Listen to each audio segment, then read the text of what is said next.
हरे कृष्ण कृष्ण कृष्ण हरे हरे, हरे राम राम राम हरे हरे।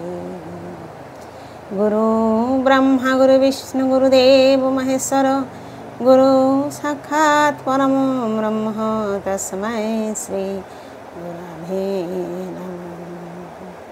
नमो ब्रह्मण्य देवाय गो ब्रह्मण हिताय च जगद्धिताय श्रीकृष्णाय गोविंदाय नमो। जय गुरुदेव। पाठ करছি श्रीमद् भागवत गीता षष्ठ अध्याय ध्यान योग श्लोक नंबर 39।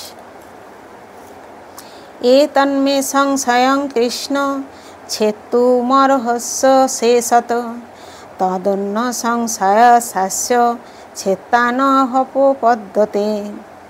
एतत् माने এই, মে মানে আমার, সংশয়ম মানে সংশয়, কৃষ্ণ মানে হে কৃষ্ণ, ছেত্তুম দূর করতে, অর্হসি তুমি সমর্থ, অশেষত সর্বতভাবে, তৎ মানে তুমি ছাড়া, অন্য মানে অন্য কেউ, সংশয়স্য সংশয়ের, অশ্ব মানে এই, ছেত্তা মানে ছেদনকারী, ন মানে না, হি মানে অবশ্যই, উপপদ্যতে পাওয়া যাবে। অনুবাদ।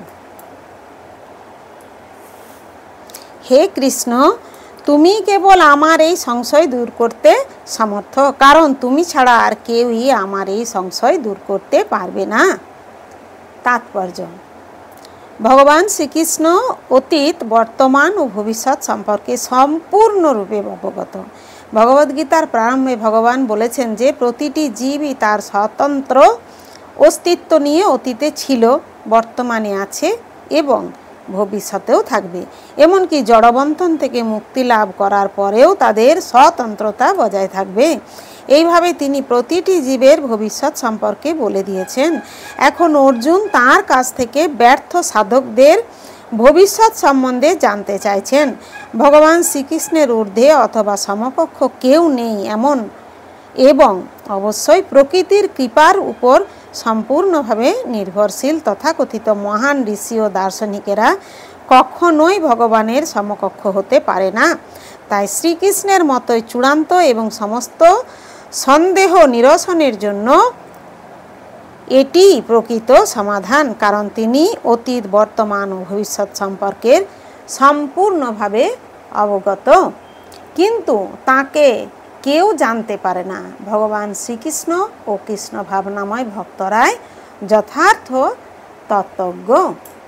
হরে কৃষ্ণ কৃষ্ণ কৃষ্ণ হরে হরে, হরে রাম রাম রাম হরে হরে। জয় গুরুদেব, জয় গুরুদেব।